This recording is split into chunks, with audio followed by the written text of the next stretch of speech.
Gracias por la invitación, gracias a Juan Esteban, a la Fundación Valle de Lili y a los presidentes de mesa por el honor que me hacen de estar aquí con ustedes. Para esta conferencia no tengo ningún conflicto de interés. Hay 400.000 americanos mueren cada año por enfermedad coronaria.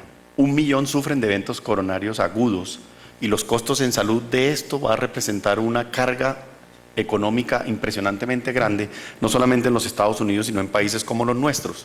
La enfermedad vascular aterosclerótica es un prerequisito absoluto para la presencia de un evento coronario agudo, pero no necesariamente la condición sine qua non para que se dé siempre que tengamos enfermedad vascular aterosclerótica, casi como decir que nacimos con aterosclerosis, pero morimos por la causa de la trombosis. La mayoría de las personas mayores de 40 años tienen enfermedad vascular aterosclerótica, pero la incidencia anual de eventos coronarios en personas de 40 años es del 0,2 al 1%. Entonces debe haber alguna explicación que nos diga por qué eso ha cambiado tanto. Quiere decir que existen otros factores que están relacionados directamente con la presencia de enfermedad coronaria. Si uno mirara la progresión de enfermedad aterosclerótica, encontraría, por ejemplo, los factores de riesgo que influyen dramáticamente en las modificaciones de la función endotelial y el inicio del proceso vascular aterosclerótico, que va dirigido específicamente sobre la alteración de la función endotelial. Tanto factores intrínsecos como factores extrínsecos tienen que ver con la formación de la placa ateromatosa, y uno de los factores que está claramente relacionado es la lipoproteína de baja densidad oxidada, que aumenta o facilita la progresión y la formación de una placa ateromatosa con su cuerpo lipídico, con su hemorragia intraplaca en la medida que va creciendo, una actividad inflamatoria marcada que ocurre en los hombros de la placa ateromatosa, lo que se ha denominado la capsulitis focal, y unos fenómenos externos que están aquí en la sangre que incluyen o se desarrollan con el fenómeno de estrés de rozamiento. Cuando ocurre una ruptura de la placa o una erosión, que son las dos consideraciones fisiopatológicas que más frecuentemente se encuentran asociadas al proceso fisiopatológico, se desencadena una cascada de coagulación que inicia con el disparo o la actividad del factor von Willebrand y toda la activación o la atracción de las plaquetas con su posterior proceso de generación de trombos, acompañado de un fenómeno reológico en la pared vascular. Se activan las plaquetas a través de la glicoproteína 1B. Esas plaquetas, después de activarlas, exponen sus glicoproteínas 2B3A, que facilitan el proceso de agregación plaquetaria.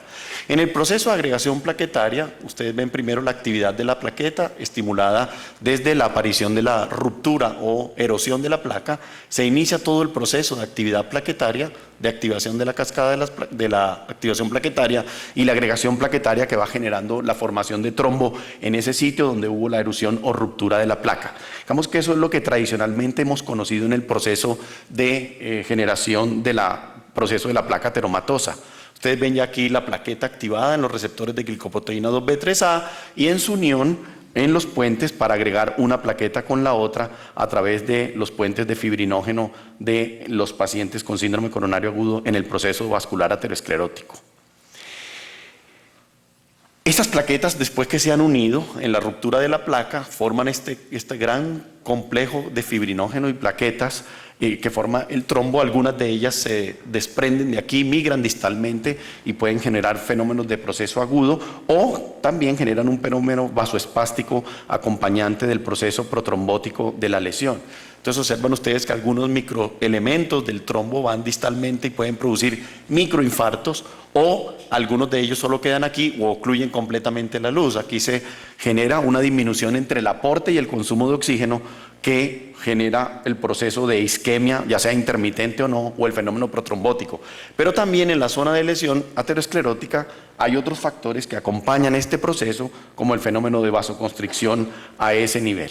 Entonces, si nosotros miramos una secuencia simple fisiopatológica, encontramos: uno, los fenómenos de factores de riesgo que facilitan la formación de la placa ateromatosa, la ruptura o erosión de la placa ateromatosa, la formación de trombo intracoronario, la oclusión completa que nos puede llevar al infarto agudo con elevación del segmento ST, o una oclusión incompleta o liberación de trombos a nivel distal acompañado de algunos fenómenos de vasoespasmo que podrían generar un electro normal o un electro con cambios de la T o infranivel del segmento ST, y depende de la duración del dolor y la aparición de biomarcadores, generará el proceso de un infarto agudo con o sin elevación del segmento ST.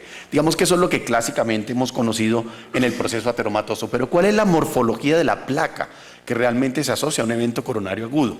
En la realidad, el mayor porcentaje, casi que el 90% de las placas presentan fenómenos de erosión o ruptura de la placa. Esos fenómenos son claramente identificados desde el punto de vista histopatológico.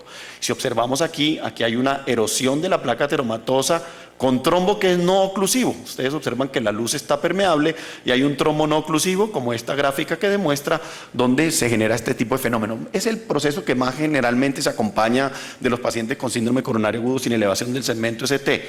Y la ruptura de la placa probablemente hace parte del componente más importante o el factor que más frecuentemente se asocia a la presencia de un fenómeno agudo de síndrome coronario con la presentación aguda que característicamente conocemos. Entonces empieza a hablar de ese fenómeno de la placa vulnerable. Imágenes histopatológicas muestran fibroatenoma que compromete varias etapas. Y observemos, por ejemplo, en esta coronaria derecha con 70% de oclusión de la luz, y mirando en detalle se observan el núcleo del core necrótico de la placa ateromatosa, pero sin evidencia de ruptura hacia la luz, y viene ocluyéndose marcadamente la luz del vaso. Pero aquí observen uno con sitio de ruptura. En este, el sitio de ruptura de la capa fibrosa muestra una formación de trombo que no ocluye completamente la luz y que puede explicar muchos de los fenómenos del síndrome coronario agudo sin elevación del segmento ST. Si miramos qué pasa realmente con las imágenes histopatológicas de los fibroateromas, encontramos, por ejemplo, existen placas rotas, muchas que se han roto y se curan. Otra placa rota que se rompe y se cura. Y otra placa rota que no ha llegado a exponerse todos sus componentes a nivel de la luz y también empieza un proceso de curación. Entonces muestran múltiples centros necróticos, ustedes observan esta flecha, múltiples centros necróticos los cuales se han roto en diferentes puntos del tiempo, llevando a la aparición de un proceso que es como multicapa. Entonces quiere decir que la progresión de la placa ateromatosa lleva consigo mismo la aparición de varios fenómenos de ruptura y curación de la placa, que no necesariamente generan un evento coronario agudo. Y eso es realmente lo curioso. Quiere decir que en la mayoría de las veces hay ruptura de la placa o erosión de la placa sin la presencia de un síndrome coronario agudo como tradicionalmente lo hemos conocido. Por lo tanto, es importante anotar que, contrario a lo que siempre hemos percibido, hay suficiente evidencia en demostrar que la ruptura de la placa y la formación de trombo secundaria a esta ruptura con mayor frecuencia no lleva a un evento coronario agudo. Son hechos frecuentes realmente, causales de progresión de la placa, y lo que genera es un proceso de estenosis de la luz. Entonces, ¿por qué no ocurre ese proceso? ¿Por qué ocurre un proceso diferente? Si nosotros miramos esa secuencia, la consecuencia es primero una placa ateromatosa con remodelación vascular externa que empieza a generarse aquí. Dos, una ruptura de la placa con trombo intramural que puede empezar a la placa, se cura varias veces como lo vimos y crece la placa, o se rompe generando embolizaciones distales o vasoespasmo que generan cuadro de angina inestable o infarto sin elevación del segmento ST, o una ruptura franca de una gran extensión con oclusión completa de la luz, que es un estado en el cual aparece el infarto agudo del miocardio. Entonces se rompió o se erosionó la placa, pero para ello debe existir un estado que se llama estado conductivo de trombosis que facilite la aparición de un evento coronario agudo.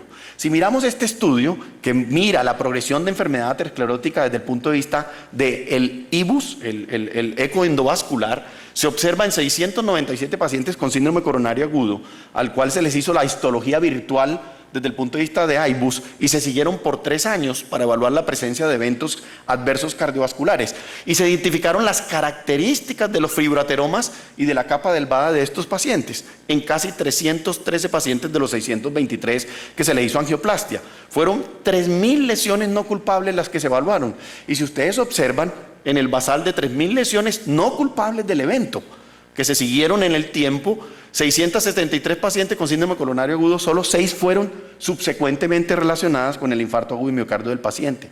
¿Y qué se observó en esa curva? Observen, los eventos en 3 años relacionados a las lesiones culpables, o sea, las vieron y dijeron, estas son placas vulnerables, estos pacientes probablemente van a tener un síndrome coronario agudo asociado a esa placa, fue el 12.9%, pero mire el número de infarto relacionado a lesiones no culpables en el evento inicial, o sea, en el evento basal de la observación por eco endovascular. Eso quiere decir que la mayoría de las placas que hoy podemos identificar como vulnerables se pueden curar y otras que no son vulnerables o no culpables en el tiempo pueden llevar a convertirse en placas inestables. ¿Qué factores se asociaron a que esa placa fuese o no inestable? Desde el punto de vista clínico, obviamente el paciente diabético requiriendo insulina, el hecho de haber tenido una intervención percutánea, usted sabe que modifica toda la estructura de la placa por sí sola, y 3 factores que fueron bien importantes: la carga de la placa ateromatosa, uno, que tuviera un fibroateroma con una capa delgada, y tercero, que tuviera el área luminal mínima menor de 4 milímetros. En ese caso, estos pacientes tenían más riesgo de tener un evento coronario agudo. ¿Y cómo se ve desde el punto de vista histológico? Desde el punto de vista virtual e histológico. Esta es un engrosamiento intimal patológico, obsérvenlo aquí. Eso no debería sino ser más delgado. Aquí observen un fibroateroma de capa delgada, delgadita. Ustedes observan que no ve capa casi aquí. Aquí un fibroateroma con capa gruesa. Observen que es una capa gruesa, teóricamente mucho más estable. Observen aquí una placa fibrosa. O sea, esto que estuvo aquí activo seguramente ya se curó y quedó una capa fibrosa. Y aquí observen una placa fibrocalcificada, que es otra de las características histológicas que se encuentran en los pacientes con síndrome coronario agudo. Y observen esta relación. En la medida que teníamos un fibroateroma de capa delgada por sí solo, ya había más evento coronario que el que no lo tenía. El que tenía además de eso una área luminal mínima asociada a la placa fibroateroma con capa delgada, se aumentaban, y en la medida que le iba sumando carga de la placa de más del 70%, el riesgo de eventos coronarios agudos se aumentaba significativamente. Eso quiere decir que tenemos una identificación histológica o histopatológica que nos permite decir claramente cuáles son los pacientes teóricamente más vulnerables de tener eventos coronarios agudos. Pero ¿qué pasa en el tiempo con esa histología? Con esa histología hay muchos cambios. Observen ustedes la histología basal de los pacientes que se siguieron en este estudio con IVOS y encuentran pacientes, fibroateroma de capa delgada se convirtió en fibroateroma de capa gruesa. Observen que cambió en el mismo sitio en el seguimiento de los pacientes. Observen aquí fibroateroma de capa delgada que se curó, se mejoró esa placa y se convirtió en una capa fibrosa. Empezó a progresar. Fibroateroma de capa delgada, aquí lo observamos cómo se desplaza el sitio del fibroateroma de la placa delgada en el mismo sitio, o sea, se desplaza durante la placa la actividad inflamatoria de esa placa ateromatosa. Engrosamiento intimal patológico aquí, y se convirtió en una placa inestable. O sea, muchos de ellos cambian en el curso del tiempo su histología, convirtiéndola en una placa no vulnerable en una placa vulnerable que pudiese generar el evento coronario agudo. Fibroateroma de capa gruesa, como observen cómo se convierte en un fibroateroma de capa delgada con mayor riesgo, como vimos, de desarrollar un evento coronario agudo en el curso del tiempo.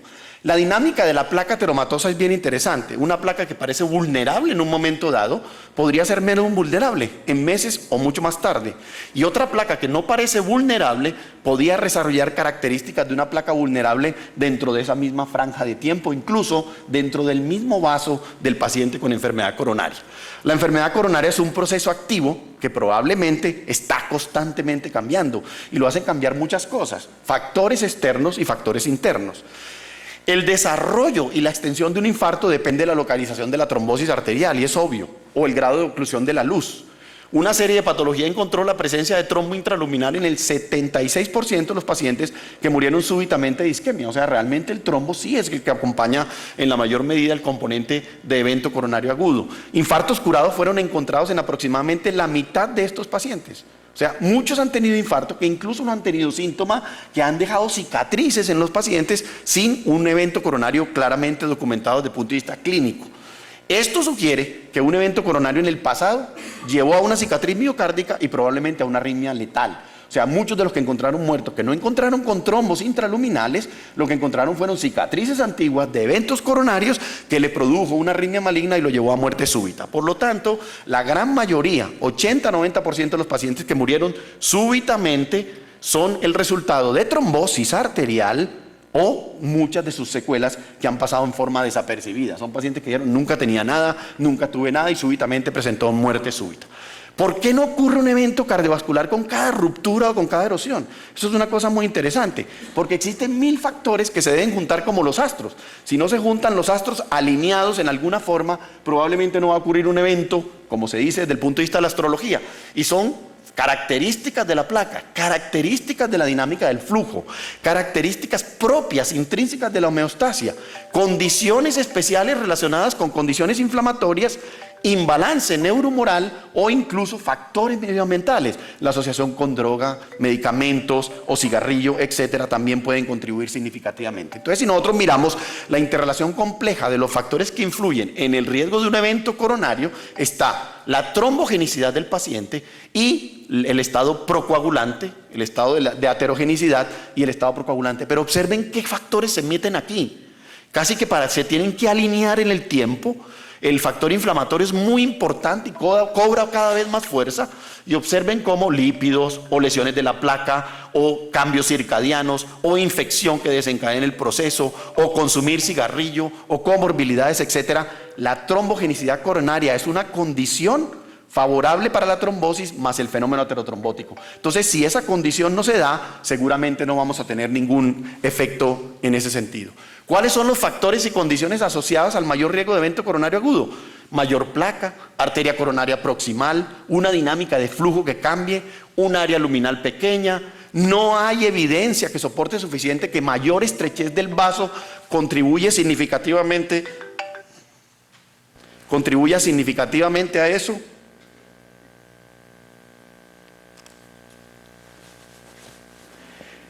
La mayoría de los eventos agudos aparecen en placas con al menos el 25%. Tiene que haber algo de placa porque si no, no aparece. Pacientes con alteraciones de la coagulación son de mayor riesgo. El elevado volumen y